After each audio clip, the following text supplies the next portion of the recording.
My name's Chris Thompson, and the reason that I'm here is that I'm outspokenly interested in tax law and articling at Thorstensons, Vancouver's premier tax law firm, where they can take care of all of your tax needs. People always ask me, why tax? Well, it's because I wanted to make a decent living advising people from a giant confusing book that nobody reads. And that limited me to tax lawyer or pope. And I'm not Catholic, so here I am. The staff asked me to mention that there's a drink special tonight called the HST. It's 1 ounce confusion, 2 ounces resentment, and 1 part Dutch bitters. And you won't get a hangover until April 1st when the PST comes back. Should the HST be kept? Of course. Going back to the PST right now would be like saying, you know what? Video on demand doesn't have as many cool movies as I thought it would, so I want my VCR back.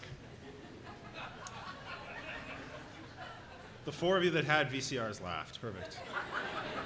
And the legal grounds that the HST should be kept is gross misrepresentation from Fight HST.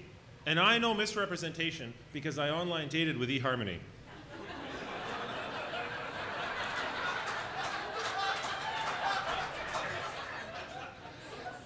Let me show you, I am 6'7", what's wrong with you?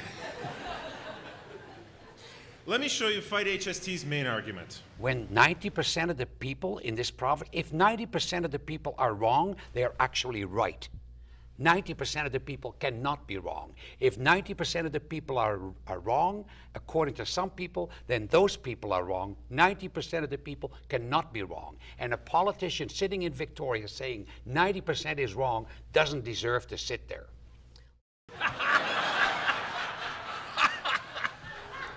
I found a visual representation of this logic. The closer you look, the more confusing it gets. And the BC government gave this man $250,000 to take his majority is always right message all across BC. He said things like, the HST hurts the poor, the PST is better for businesses, and, the most ridiculous, our taxes will soon be paid to Belgium. These debates started in the northeast corner of the province and progressed southwest, and Fight HST spread misinformation and intellectual destruction every step of the way. And at the end of the day, only 48% of us were left standing. This is exactly like the damage that the mountain pine beetle caused. Coincidence? Yes. But everyone knows that juries love coincidences. I'd like to talk about a couple of deceptive tactics that Fight HST used. First, they pulled numbers from nowhere or grossly misused existing numbers. Now, the legal term for these numbers is vindicators. A vindicator is a data point that, when taken out of context, vindicates your position, also known as a Paul Ryan special. You may argue that I made this term up. I can assure you, I got it from the same place that all current law students get their legal information from. Wikipedia. Now, the reason it was on Wikipedia was that I put it there. After I put the definition in a paper I wrote, which I put on my own website and then cited myself in Wikipedia, and then wrote a second paper which cited my original Wikipedia reference, which then got referenced in Wikipedia, and so on. This process is called peer review. Now, the man who best used these vindicators was Chris Delaney. For those of you that don't know him, he's Van der Zam's partner in Fight HST, and here he is. You can tell he's talking about tax because everyone in the picture's asleep. Take the following example from the literature he wrote on the Fight HST webpage. Government could cut projects that do little for BC, like the Port Mann Bridge, where they will tear down a perfectly good 6-lane bridge and replace it at an astronomical price. I took lane 6 last time I went over the Port Mann. Again, Mom, I'm sorry about your car. See, the Port Mann is a 5-lane bridge. But when I asked Chris about his error during a radio debate we had, he said, it doesn't matter whether it's 5 or 6 or 10 lanes, it's the point that counts. And that's right. For Fight HST, the facts didn't matter. They just wanted to get their message out no matter what the facts were. When the other side doesn't care what the facts are, it's clearly misrepresentation.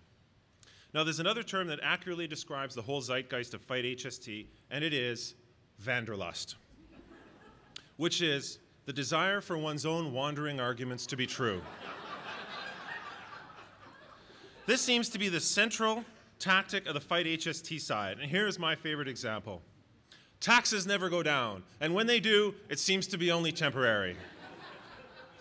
Now, I'll give Van der Zalm some credit. It takes a lot of willful blindness to make a statement in the first half of a sentence and then contradict that same statement in the second half of that same sentence.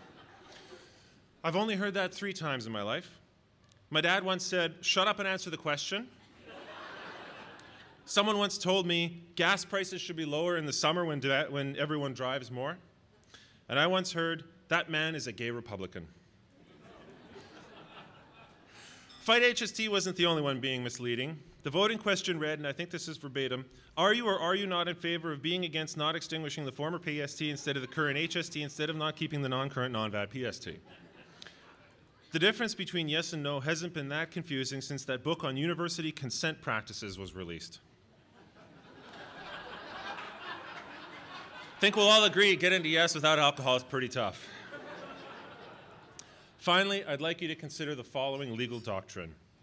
If the final product does not appear as described in the initial limited communication period, you have the opportunity to guilt-free rejection and a total refund. Some of you may think this is from the Sale of Goods Act, but you'd be wrong. It's from the terms and conditions when I signed up for eHarmony. Which I think is more appropriate, because the HST was kind of like an arranged marriage. Nobody knew that it was happening. We weren't sure what to make of it, but at the end of the day, it was empirically shown that we'd be better together. Fight HST's grossly negligent fact reporting and unwillingness to make a coherent argument qualify as deliberate misrepresentation. British Columbia needs to follow in the way of eHarmony and allow us to reject the results of the referendum. Today, you're being asked a simple question. Should we keep the HST? So remember, a yes today means a no to the referendum, which means yes to the HST. You know what?